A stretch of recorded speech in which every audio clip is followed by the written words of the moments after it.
Los Angeles, a city of dreams, a city of angels, but also a city of shadows. Nowhere is this contrast more stark than in Skid Row. Amidst the towering skyscrapers and the glimmering lights of Hollywood, Skid Row exists as a stark reminder of the human cost of broken dreams. I was there on assignment, my heart heavy with the weight of the stories I knew I would encounter. The streets were a cacophony of despair, the stench of human misery hung heavy in the air. It was a place where hope seemed to have died, and yet, even in this desolate landscape, beauty found a way to bloom. I was interviewing a young woman, her face etched with lines that belied her young age when I first heard it. A voice, rich and resonant, soared above the din of the street. It was a melody that seemed to speak of both immense pain and incredible resilience. I followed the sound, my curiosity piqued until I came to a makeshift shelter fashioned from cardboard boxes. And there, amidst the squalor, sat a man, his eyes closed, his voice carrying the weight of the world.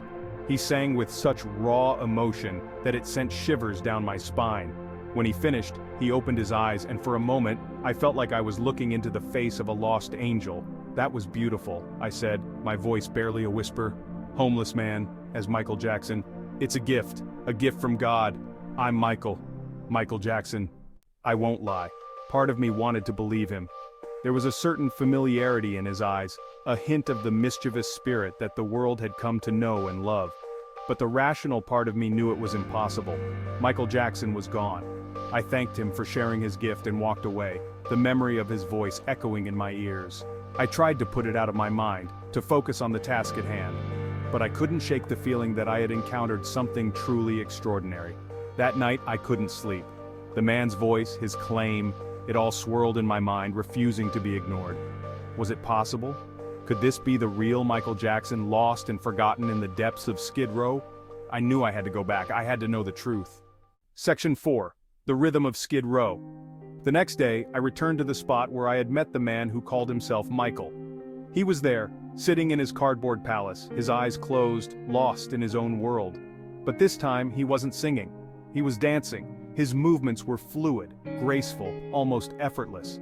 He moved with a kind of raw energy that was both mesmerizing and heartbreaking. It was as if he was trying to dance away the pain, the despair, the sheer impossibility of his situation. I watched him for a long time, mesmerized by his movements. He didn't seem to notice me, lost as he was in his own world of music and motion. I didn't want to disturb him, but I knew I couldn't let this go. Section 5. A promise kept, a moment shared. As his dance reached a crescendo, I gathered my courage and stepped forward. He stopped abruptly, his eyes widening in surprise. He said, his voice a mixture of hope and disbelief. "You're an amazing dancer," I said, my voice filled with awe. He smiled, a genuine smile that lit up his face. "S1. You came back." We talked for a long time that day. He didn't talk about being Michael Jackson, and I didn't press him.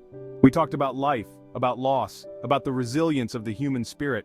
He told me stories of his life on the streets, stories that would break your heart and make you question everything you thought you knew about humanity.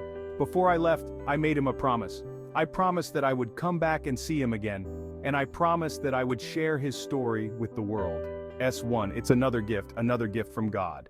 Section 6. Echoes in the City. I returned to Skid Row a few days later, eager to see my new friend, to hear him sing, to watch him dance. But he was gone. His cardboard shelter was empty, his belongings scattered by the wind.